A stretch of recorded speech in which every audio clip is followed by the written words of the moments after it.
lang ng taon, kung ilang taon lang sila, kumbaga, pwedeng umere sa Zoe Broadcasting. Pero ang main namin is Live TV. Kanina lang, hello, yan. Napag-usapan natin kanina sa balita. Sino ba nagsabi nun? Parang balita, laging negative. Ikaw ba yung ma'am?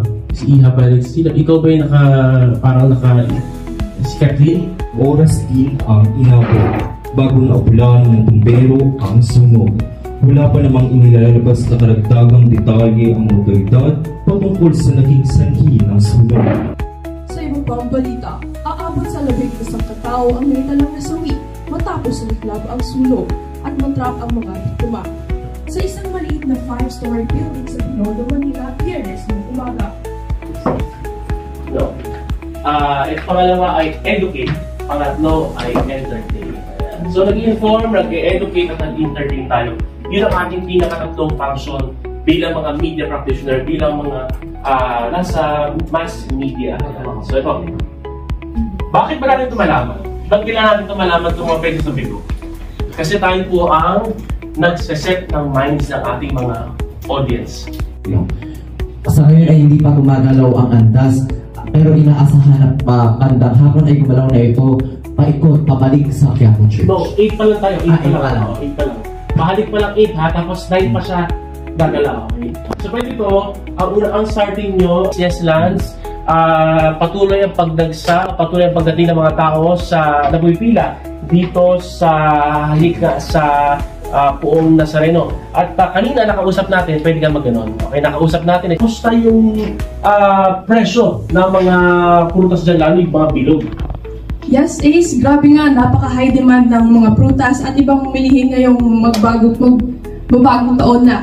Siksikan at punong-puno ang mga palengke at dahil nga napaka-high demand ng ating mga bilihin, lalo na mga prutas, Lucky Charms at mga... Okay, how are we going to call you? CJ po. CJ, okay, you're on cam.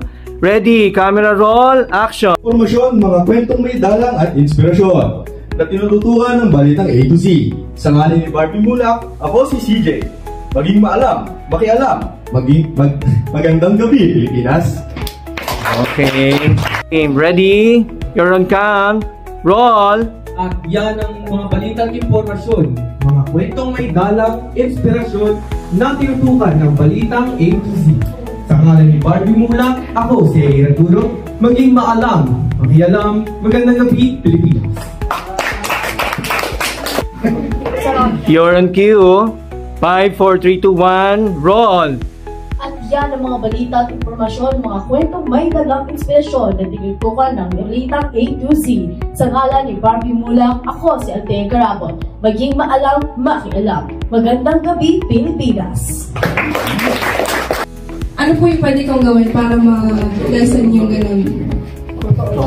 Sa major broadcasting under English po. Para din po, kasi medyo challenging somehow, as I analyze, yung English broadcasting and major broadcasting naman sa Filipino, somehow medyo may difference when it comes to delivering the line. Sir, baka may nga mic. Bobby po mic.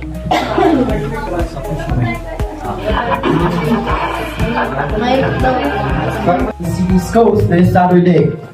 Governor Mikhail Rasmussen said on Telegram that oil slicks were spotted on 4 Sevastopolian beaches, which prompted a state of emergency. The oil was immediately removed by the work of authorities and volunteers. 3 weeks before the announcement, fuel oil spilled out of 2 damaged tankers in Kerch Strait near eastern Crimea, which was followed by a 9%. Mark Semanas for the news update. According to the Philippine Statistic Authority, Philippine inflation rises to 2.9% as energy and housing costs climb up this December 2024. The government achieved its target of keeping Carlo Di Laureano. Strap in, buckle up, and stay tuned for the headlines. DepEd removes administrative tasks for public school teachers. Disturbing deepfakes of broadcasters and professionals spread like wildfire online. DSPC sets foot on Navotas campuses.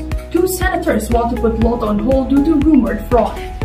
DepEd removes administrative tasks Commercial building sa bahagi ng General Luna at Veterio Street, Intramuros, Manila. Itong Sabado, ika-4 ng Enero 2025. Alas 8 ng umaga nagsimula ang sunog at pasado alas 9 naman ito napula. Is giving this certificate of recognition.